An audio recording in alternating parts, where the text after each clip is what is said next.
Sabe quando vemos uma daquelas sondagens eleitorais e ficamos a pensar: espera aí, como é que eles sabem o que milhões de pessoas pensam se só falaram com umas 2.000? Parece quase magia, não é? Mas não, é ciência.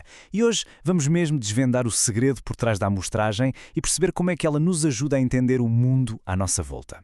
Pois é, esta pergunta de 1 milhão de euros, não é?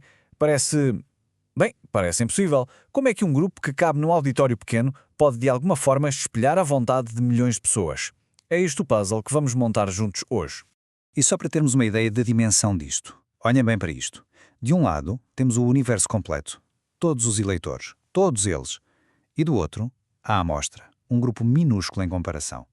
A intuição diz-nos que isto não pode funcionar. Mas o segredo, como vamos descobrir, não está tanto no quantos, mas sim no como. Como é que escolhemos estas pessoas? Ok, então por que é que não estudamos toda a gente e pronto? Resolvia-se o problema. A verdade é que isso é quase sempre uma tarefa impossível. Pensem bem, um censo a uma população inteira custa uma fortuna, demora uma eternidade e logisticamente é um verdadeiro pesadelo. Simplesmente não é prático. E é precisamente aqui que a amostragem entra em cena. E atenção, não é um desenrascanço ou uma solução de segunda. Nada disso. É uma solução elegante, um atalho inteligente e perfeitamente válido do ponto de vista científico. É o que nos permite ter uma fotografia bastante fiel do todo, olhando apenas para uma pequena parte. Muito bem, então vamos lá perceber como é que esta talha inteligente funciona. Para isso, temos de assentar as bases. Há dois conceitos-chave que temos mesmo de perceber, são os pilares de tudo isto. O primeiro conceito é o de população, ou como também se chama, universo. Basicamente, é o grupo inteiro que queremos estudar, e aqui a precisão é absolutamente crucial. Não chega a dizer estudantes. Que estudantes? Onde? Temos de ser específicos. Todos os estudantes universitários a frequentar instituições em Portugal. Se esta definição for vaga, todo o estudo perde o sentido. E depois, claro, temos a amostra. A amostra é isso mesmo, um pedaço, um subconjunto que tiramos daquela população que definimos.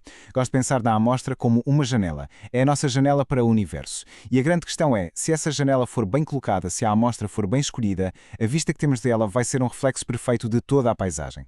E agora chegamos a uma parte muito interessante. Na hora de escolher como selecionar as pessoas para a amostra, o investigador encontra-se numa espécie de encruzilhada.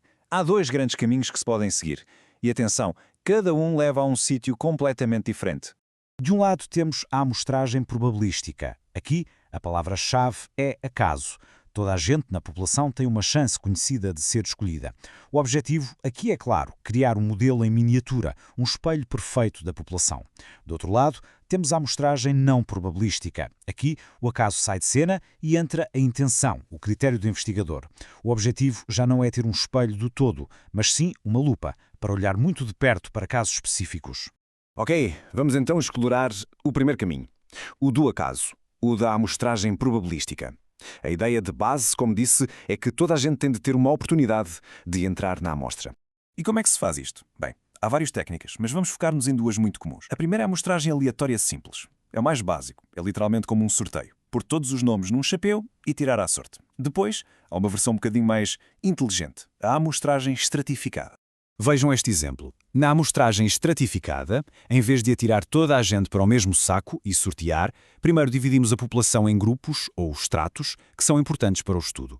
Aqui, por exemplo, dividimos por curso e por género. E só depois é que se faz o sorteio dentro de cada grupo, garantindo que a amostra final tem exatamente a mesma proporção que a população. Porquê? Para garantir que grupos mais pequenos não desapareçam por puro azar. É como fazer um bolo. Queremos garantir que pomos a quantidade certa de cada ingrediente, para que o resultado final saiba bem.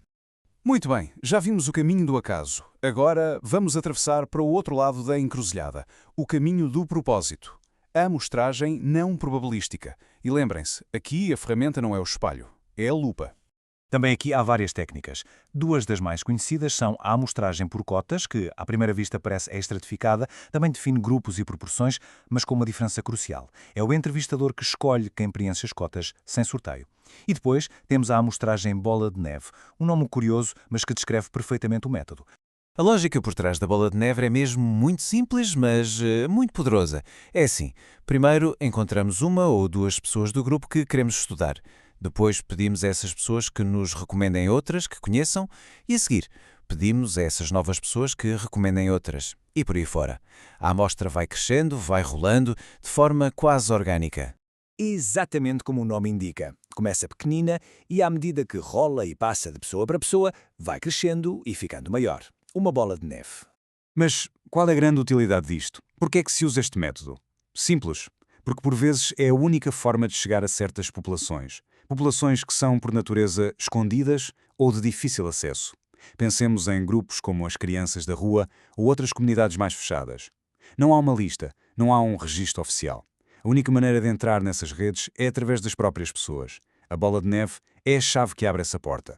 Ok, exploramos os dois caminhos, o do acaso e o do propósito, o que nos leva à pergunta final. Qual deles é o melhor? Probabilístico? Não probabilístico? Bem, antes de responder, só uma nota rápida sobre o tamanho da amostra. É fácil pensar que quanto maior, melhor. E, de um modo geral, é verdade que amostras maiores tendem a ter menos margem de erro, a ser mais precisas. Mas, e este mas é muito importante, o tamanho não cura um método de seleção mau. Uma amostra gigante, mas mal escolhida, não vale nada. O como é mais importante que o quantos. E voltando à pergunta, qual é o melhor? A resposta é nenhum. Ou melhor, ambos. Não há um método superior. São apenas ferramentas diferentes para objetivos diferentes. Se o que se pretende é generalizar, tirar conclusões sobre uma população inteira, como numa sondagem eleitoral, então o caminho probabilístico é obrigatório. Mas se o objetivo é mergulhar fundo e compreender a realidade de um grupo muito específico, então o caminho não probabilístico é, muitas vezes, a melhor escolha. Portanto, da próxima vez que aparecer uma sondagem nas notícias ou que se ler sobre um estudo, a primeira pergunta que nos deve vir à cabeça já não é só mas quantas pessoas é que eles entrevistaram? A pergunta mais importante, a pergunta-chave é, espera aí, como é que eles escolheram essas pessoas? E essa é a pergunta que faz toda a diferença entre uma imagem desfocada e um retrato fiel daquilo que se quer perceber.